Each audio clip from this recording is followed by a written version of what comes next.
kita ini mayoritas ulama, mayoritas umat Islam dari dulu di dalam fikih mazhabnya Syafi'i, akidahnya Asy'ari. Mengapa akidahnya tidak Syafi'i juga?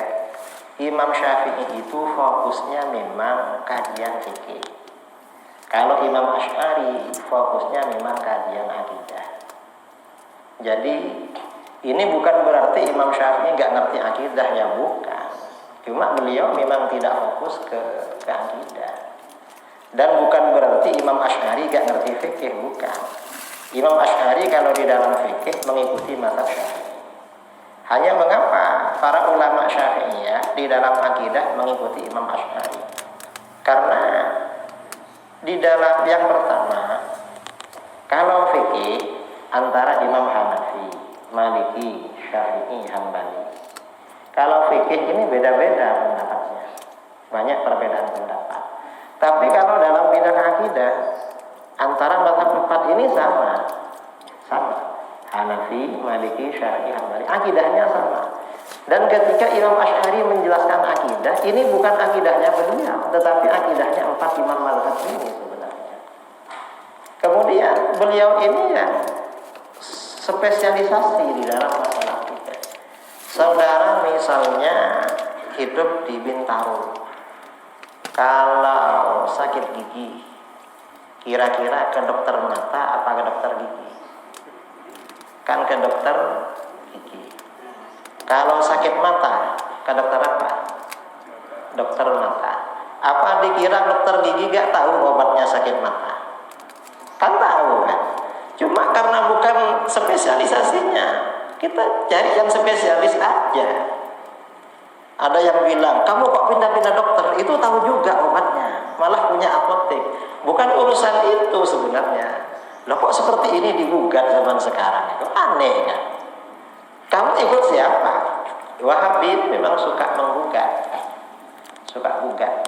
Kenapa kita digugat? Kenapa fikihnya ikut Syafi'i, akidahnya ikut Asy'ari? Kamu ikut siapa? Kamu fikihnya kan gak ikut Syafi'i. Kenapa kok gugat kamu yang ikut Syafi'i? Ya suka menyalahkan. Ini sebenarnya masalah spesialisasi aja. Karena Imam Asy'ari memang spesialis ilmu akidah. Kalau Imam Syafi'i memang fokusnya ilmu fikih. Jadi enak bagi kita. Dan para ulama ini setiap bidang ada ahlinya masing-masing. Ini bukan berarti para ulama ini gak punya keahlian dalam bidang lain. Cuma ya kadang spesialisasi itu. Karenanya kalau di dalam hadis yang terkenal ya Imam Bukhari, Imam Muslim, Abu Dawud, Tirmidzi, Nasa'i, Ibnu Majah, itu kalau dalam bidang hadis. Apa Imam Syafi'i bukan ahli hadis? Loh ahli hadis juga. Cuma beliau spesialisasinya ya dalam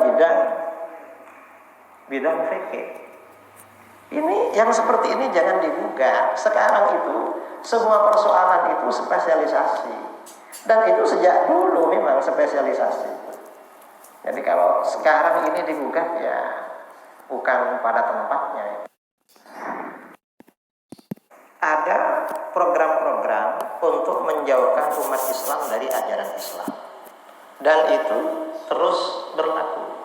Dan ini macam-macam. Kelompok-kelompok yang menjauhkan umat Islam dari ajaran Islam ini bermacam-macam.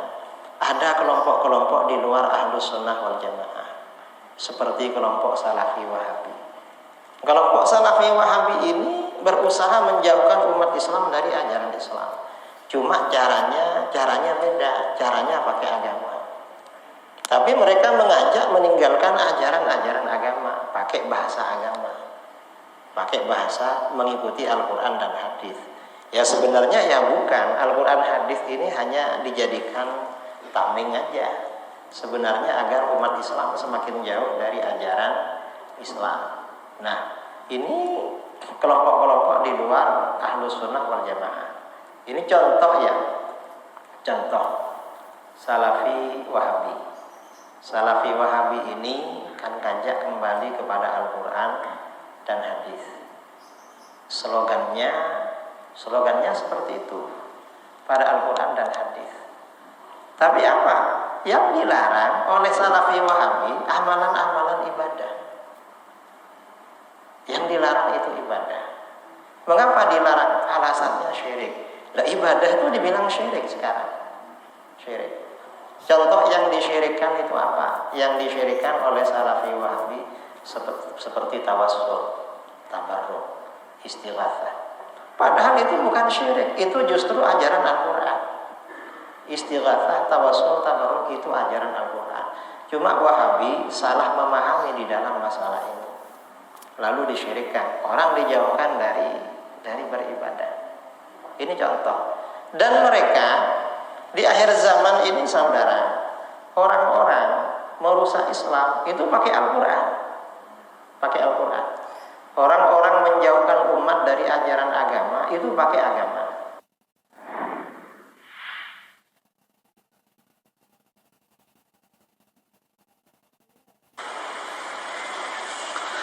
Masalah Wahabi, ya pernah ya. Wahabi adalah penamaan yang diberikan kepada oleh sebagian musuh-musuh Islam kepada Ahlus Sunnah, yakni ketika dakwah Syekh Muhammad bin Abdul Wahhab diterima oleh kaum muslimin dan menyebar ke dunia Islam, dan kaum muslimin kembali kepada Alkitab dan Sunnah. Syekh tidak membawa ajaran baru. Saya kira kebanyakan dari mereka yang melemparkan tuduhan Wahabi kepada dakwah Syekh Muhammad tidak banyak yang membaca kitab-kitabnya. Adakah kitab-kitabnya menyalahi Alkitab dan Sunnah? Adakah kitab-kitabnya menyelisihi para ulama Ahlus Sunnah wal Jamaah? Adakah dakwanya berlawanan dengan dakwah para imam di dalam agama kita ini? Saya kira mereka tidak banyak mengetahuinya, kecuali di seputar tuduhan, dari satu tuduhan kepada tuduhan yang lain.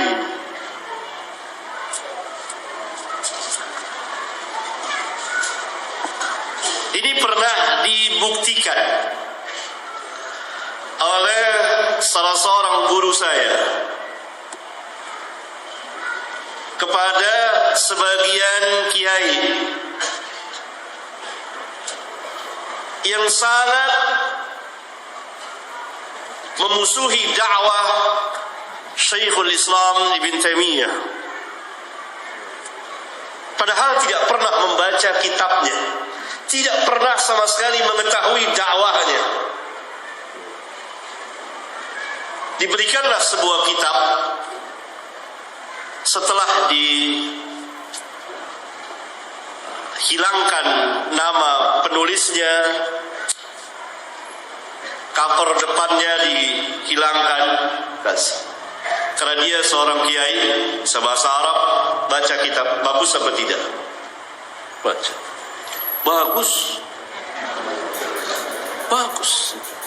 Berdalil qala Allah, qala Rasul, qala Allah. Apanya? Saya lupa apakah guru saya menjelaskan itulah Ibnu Taimiyah atau tidak, saya lupa karena sudah puluhan tahun. Tidak pernah membaca, tidak pernah mengkaji, kecuali tuduhan. Demikian juga dengan Wahabi. Nah, waktu itu dunia Islam,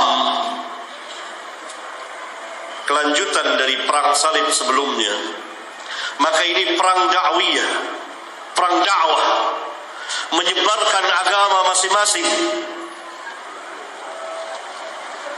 Maka pasukan salib pun berdakwah dengan dakwah yang besar, menyebarkan agama mereka. Demikian juga kaum muslimin.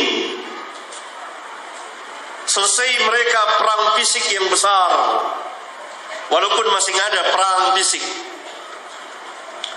maka beberapa abad ke depan yang terjadi adalah perang dakwah. Maka pasukan salib berangkat ke negeri-negeri kaum muslimin,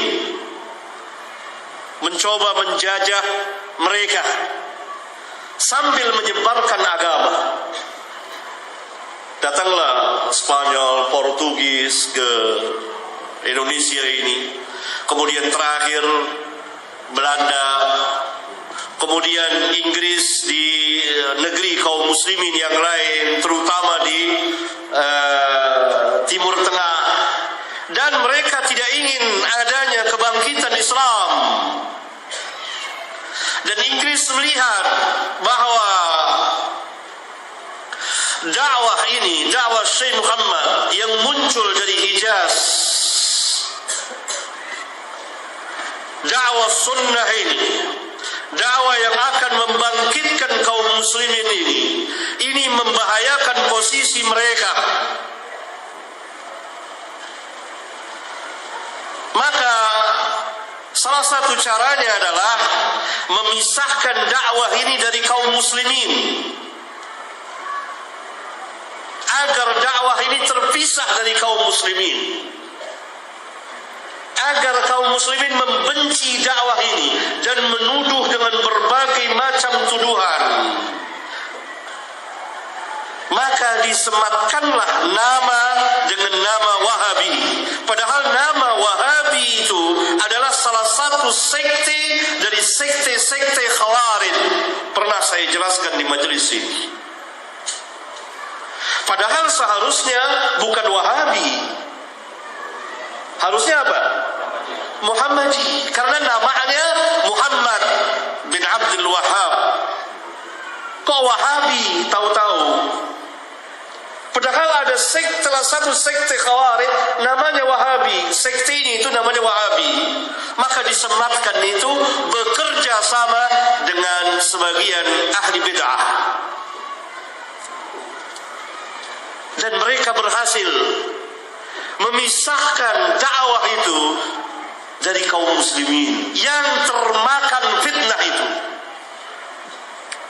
yang tidak tahu sejarahnya, yang tidak tahu sama sekali, nol besar dari dakwah Syekh Muhammad, bahkan kitabnya pun tidak pernah baca.